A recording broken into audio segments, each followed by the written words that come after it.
هيسي أوقاتي waxaan ugu bishaaraynayaa shay abdi oo leeyahay xadiiska nabiga min Anas ibn Malik lagu warnay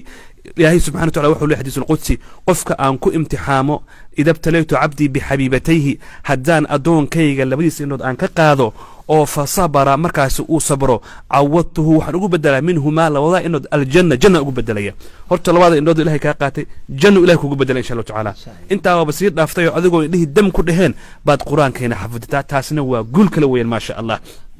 marka wareysigan bilaabi doona bi idnillahi albaari shay abdi ilaahi subhanahu wa ta'ala ku xafido marka horta maxay inta kaga dhacay markii hore inta nin igu dhuftay ya nin baa inta igu dhuftay nin baa halka kugu dhuftay budba kugu dhuftay laamis marka baadiya joogtay markaas mise magaalada waxa isku dhuftay ari baad raacaysa haye ariga anoo la jiro oo ninkana wax ku dilaa ma lahayn haye soo socdo mu inta ugu dhuftay majin buu aamus qof binaadana u ahaa qof binaadana u ahaa soo balka madaxa ugu dhuftay oo aan ka saay oo wad ka sii xitaa haye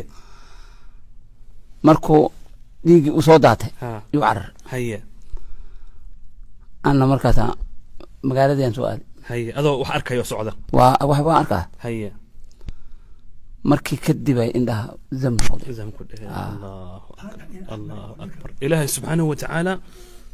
صبر وحكم امتحانك وحكم امتحامي هيد إلهي وحكم الدون إن القرآن كحافظنا واقع من القرآن بعد هيد ما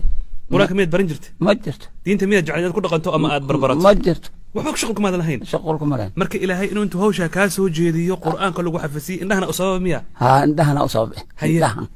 مرك إنها باش ما تكفر أحسن تايم أدي إنها أي فعنان لهن سيدان أدان أي معاذ مساجد كان إيو برواقة إيو قرآن كم جرتين ما جبت مركو حلا إنه إلهي إنها إيقاظ وانكفر إلهي أمريكا كفر أحسنها الحمد لله وتكفر أحسنتها لا ما مرك إلهي